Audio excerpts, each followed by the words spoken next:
What's up, everybody? It's your boy Scotty here with my first ever YouTube video. It's been a long time in the making.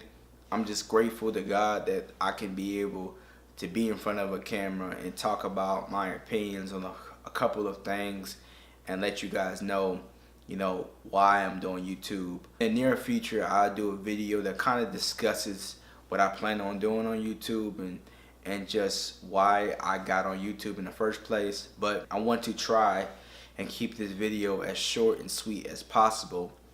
Being that this is my first YouTube video, I'm gonna be doing a Q&A primarily because it's a good way to start off a YouTube channel. Basically, I got some questions on my social media that I'm going to be answering and reading off to you guys based off of what I got sent via DM. Now, some of these questions I got from family members, close friends, and if you want to see more Q&As like this in the future, please, if you can, send them via DM to my Twitter or Snapchat DM. Before I begin, I would like to thank my Lord and Savior Jesus Christ for giving me this opportunity to do this video and have the equipment available to do this video. I'm just grateful that I can be in front of this camera doing what I like doing, which is telling everybody what God has done for me, and hopefully you guys can take something away from what I give you guys. So without further ado, let's go ahead and get into my first ever YouTube video Q&A. I'm gonna be answering questions based on difficulty. So the questions I plan on answering first are the easiest questions in my opinion to answer, and then the next questions are going to get harder and harder as they progress. So with that being said, the first question I have is from my younger sister Abigail. Her social media is gorgeous_baddie. I'll leave it down below if you don't know how to spell that. She actually has two questions. The first question that she has is, if you could rewrite your past, what is one thing you change? Probably nothing. To be honest with you, I think every single thing I've gone through in my life is a testament of how I've gotten to where I am now. So if you live your life with regrets, you'll never probably make it to where God has called for you to be. I really don't regret anything. There are decisions that I've made that I would be like, I don't know about that one. But for the most part, I think that with the things that I've done in my life, I'm pretty happy with where it's gotten me. I think that with everything that you deal with in life, this comes trial and error. And in order for you to really learn those things, you actually have to go through them. And there's a quote that I'm going to add to that question to answer it. And it is, in order to get to, you have to go through. If that doesn't give you an answer to that question, I don't know what will. In order to go to, you have to go through some stuff. Hopefully that answers one of my sister's questions. Her next question is, what's one thing that you're proud of? I'm proud of my parents for never ever doubting me, never ever not being there for me. My parents have done so much for me and my siblings, and I'm just forever grateful to have parents that are willing to sacrifice so much to give their children so much.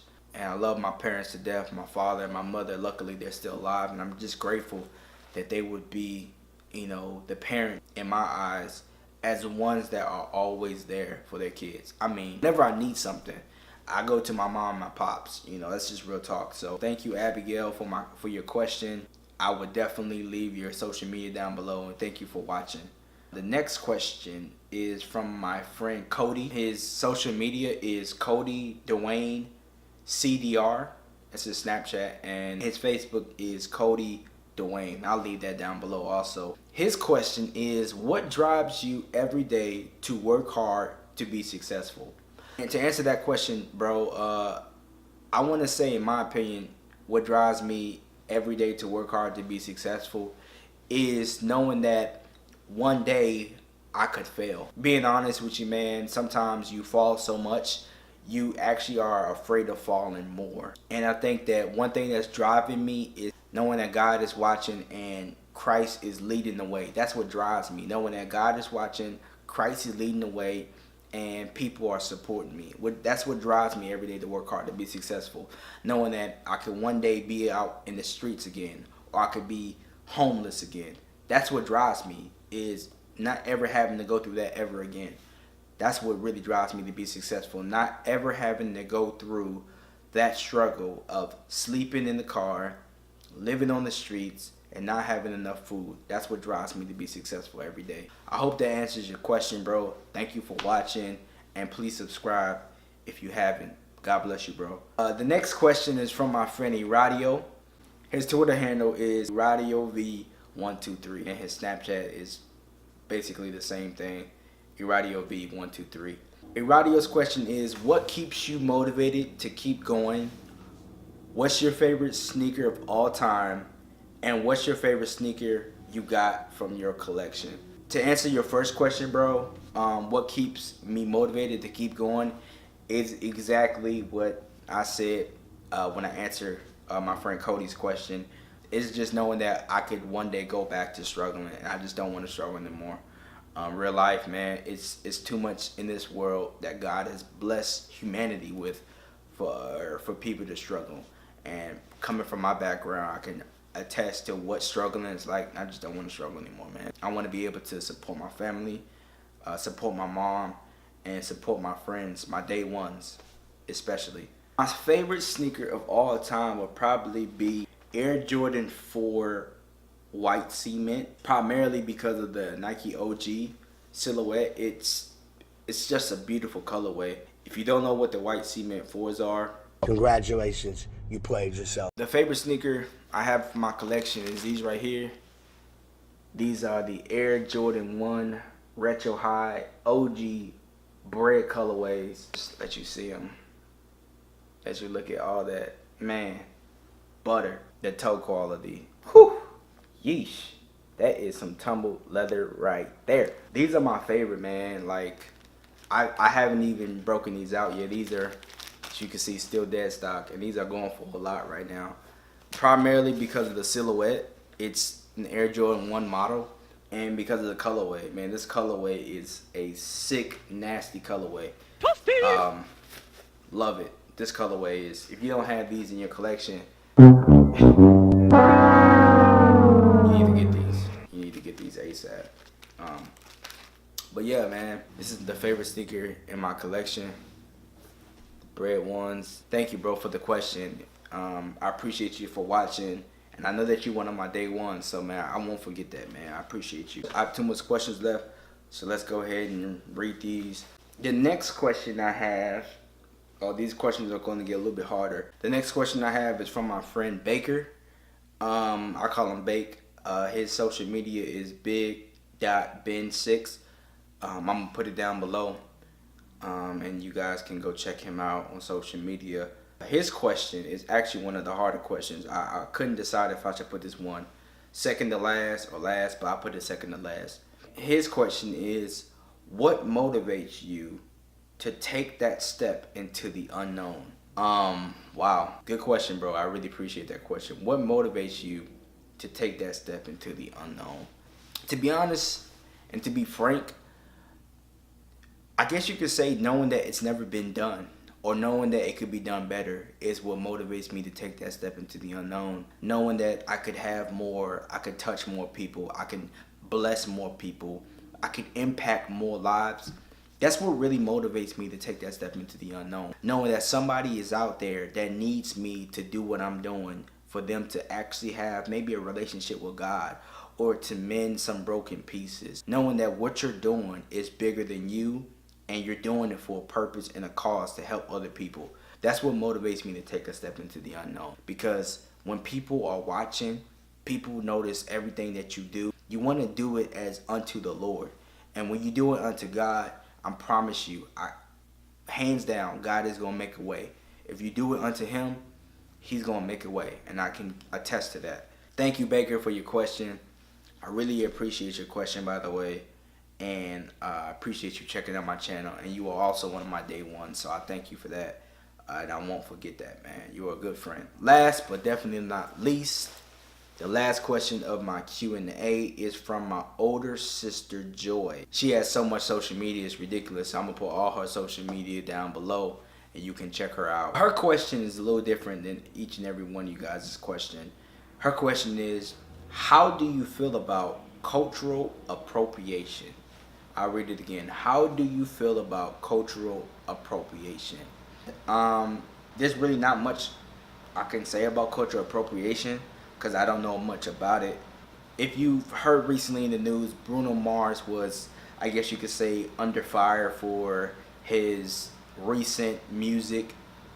I guess you could say, being that it's more catered to black people. Basically, what she's trying to say is people jocking black people's swag and getting praised for it. And here's what I say about that. I think that so many people don't understand how much harder it is to be an African American black person, black male, black female.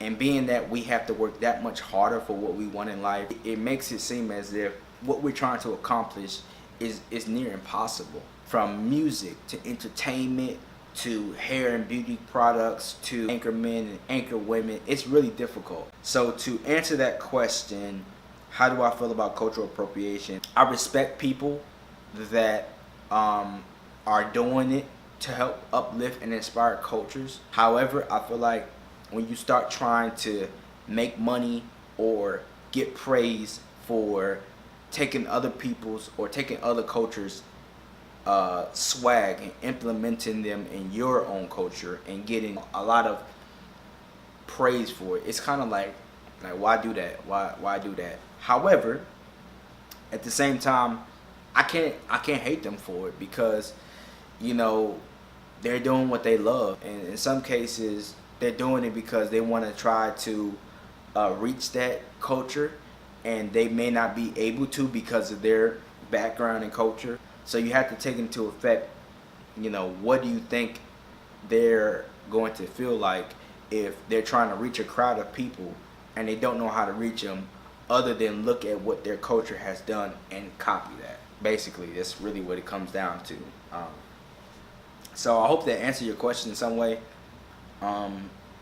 But from my perspective, I think that there's a lot that cultures are trying to implement into theirs that they get from other people's cultures.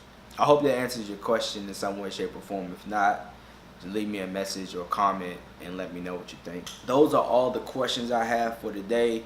If you want to see more Q&As in the future, please leave a like on this video, comment down below. More new content is coming pretty soon. I appreciate you guys for being patient and watching this video to its entirety, primarily because it's so much I want to say, but I want to try to say it in a good form and fashion. I want to thank each and every one of you for watching my first ever YouTube video Q&A. I hope that in the near future I can do more of these. And if you haven't already, please subscribe down below and check me out. If you want to ask me any of these questions, follow my social media, primarily my Twitter and my Snapchat, in order to comment via DM on what type of questions you want me to ask in the near future. So with that being said, I want to thank you guys for watching, and as always, stay focused, stay humble, stay motivated, but stay hungry. It's your boy, Young King with a Dream. I'm out.